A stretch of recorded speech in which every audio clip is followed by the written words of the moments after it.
Hey guys. All right. So if you guys are in this situation like I was a couple of days ago, I just want to tell you guys how you guys can get your car started.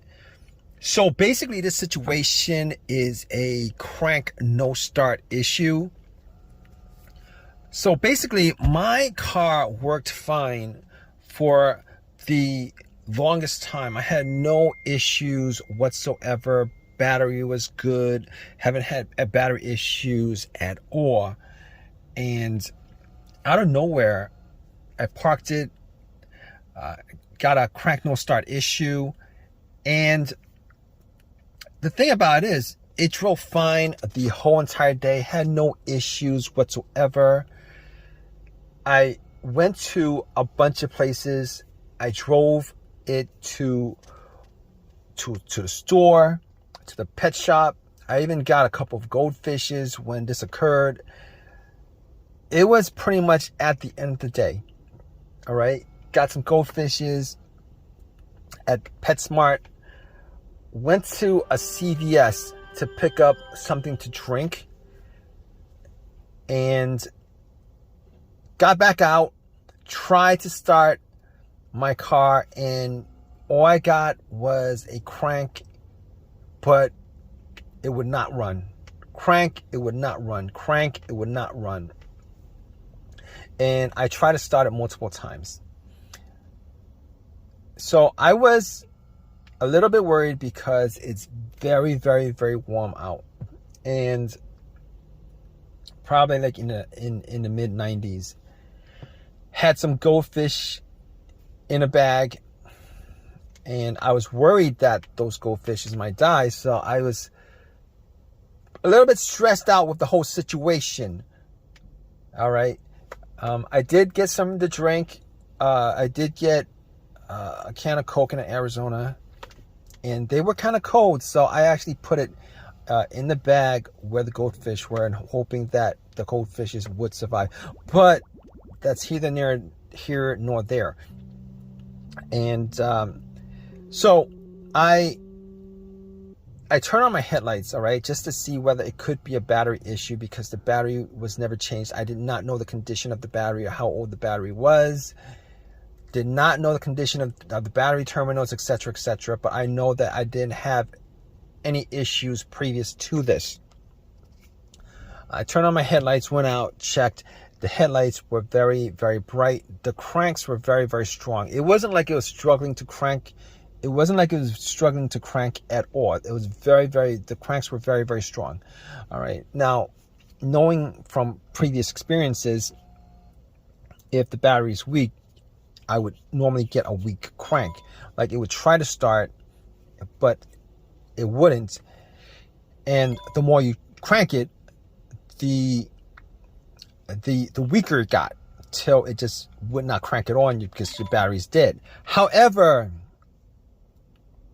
I was getting strong cranks, but I had to eliminate the battery 100% in this situation because you never know, because there's like a lot of electrical parts in the car and you never know. All right. Well, you kind of know, but you never really know because when it comes to troubleshooting vehicles, I want to just go down the list and just eliminate one after another, after another, after another. All right. So I actually got to the battery and I was looking at it. Now, I didn't know what shape the battery was in. It did look really old. The terminals were really dirty and the terminals were a little bit loose.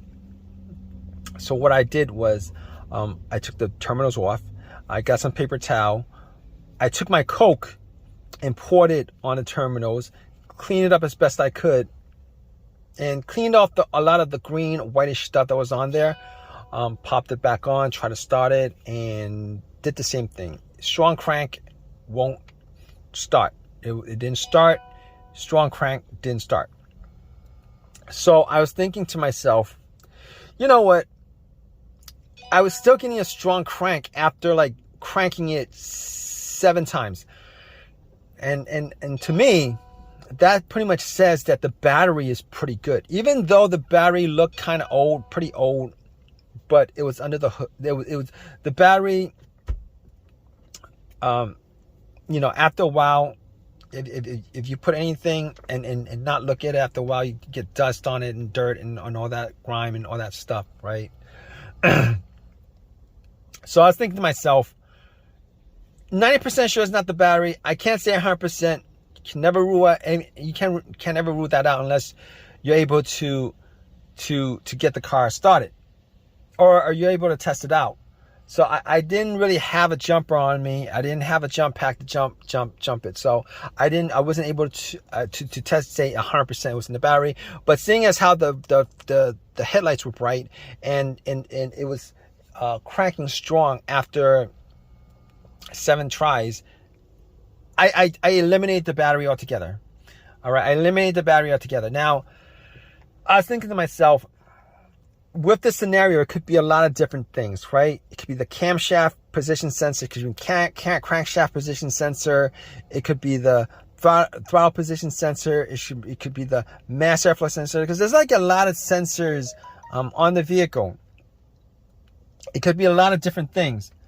But here's how I was able to eliminate all those things. I was able to eliminate all those things because normally if any of those things were to cause this situation, there would be a check engine light. There would be a check engine light and sometimes the check engine light would be blinking, telling you that it's more of a serious issue. But here's the thing: I did not see a check engine light on the dash. There was no check engine light. I know that 100%. Not that I was checking out for the check engine light being an issue, but I was looking at the dash the whole entire day, glanced here and there, did not see a check engine light on the dash. So I know now I can't rule that out as 100% because I couldn't get the car to start up. Now if it started up and there was no check engine light, you know, I could say 100% that it wasn't the check engine light. And I didn't have an OBD2 to pop it in to scan it. Did not have an OBD2 to pop it in to scan it. However, I was going to rule that out because I was going through scenarios as best as I can because it was getting pretty warm and my goldfish, my goldfishes were gonna die. So I was like, all right. Should I call AAA? Maybe I could go back into CVS with the goldfish and put it in the in the fridge, you know. But you know, I was like 20 minutes into that, and I had to get something. I had to get something. Well, I was hoping that it was an easy fix. Get something. All right, so I was like thinking to myself, what else could it be besides this? All right. So I checked out the fuses. All right. Checked out the fuses, made sure that, you know, I didn't smell anything that was burnt. I didn't see anything kind of burning on the top of the fuses. And I looked at the fuses and everything looked good. Now I didn't have a fuse tester to test it out, but just from eyesight, everything looked good. Smell test didn't look like anything burnt out. I did actually check a couple. I think I checked a couple of specific fuses. I'm not, but none of them looked like they were bad. All right. So at that point, I was thinking to myself, it could be the relays. It could be maybe the fuel pump relay, the fuel pump itself, the car's ECU that's the problem. And I got back into my car, you know, and I thought to myself, well, could it be the fuel pump? And I tried turning on the car to the on, try to turn on to the on position, right? The position before the crank. I was trying to turn it on to the on position before the crank a couple of times just to see if I could hear, That really doesn't make any sense, but I tried to listen to the priming of the fuel pump. Now, the priming of the fuel pump will sound like a whizzing sound. All right, it would be a low hum whizzing sound because you can hear the motor just running. All right, it'll maybe run for like a second, maybe less than a second or two, whatever it is, and I was able to make out that it wasn't the fuel pump because I could hear the humming. All right, maybe it was just me, but I could hear the humming. So I was like, you know what? That's probably not the issue. That's probably not the issue. So I was thinking to myself, what is it that could cause this? Because I was running out of troubleshooting ideas for this situation. All right, it's because there's nothing noticeable, nothing that was noticeably wrong with the car. And I was thinking to myself, you know what? There's a strong possibility that it could be the key fob, because I never changed out the key fob battery. And I knew somebody who had this particular situation come up where I tried to help them out, and it turned out that it was something as simple as the key fob battery that was causing it, because the battery was either dead or so low that the car could not read that the key fob was in the car. The alarm, the remote was in the car. So I'm at CVS. It's worth a try. I'm at CVS. It's worth a try. It'll be a quick fix if that is the fix, and I could save my goldfishes, etc., etc. And I was like, all right, so I'm gonna take the key fob battery out, because anything outside of this, I wouldn't be able to diagnose without a scan tool, without going through all the fuses, without going through the relay, etc., etc. But since the fuel pump was making a sound, I knew that the relay was working. But anyway, I took a chance on it, hoping that maybe I could fix the situation and just get home real fast. So key fob, I went to CVS, bought a battery. I took the key fob battery out because there's variations of the flat batteries, so I matched it up, put the battery in, ran back to my car, and try to start it. Crossed my fingers, hoping that it would start, so that the goldfishes would, I could save the lives of the goldfishes, and get my car started without having to put in any more money outside of the $6 or $7 that I spent on the battery.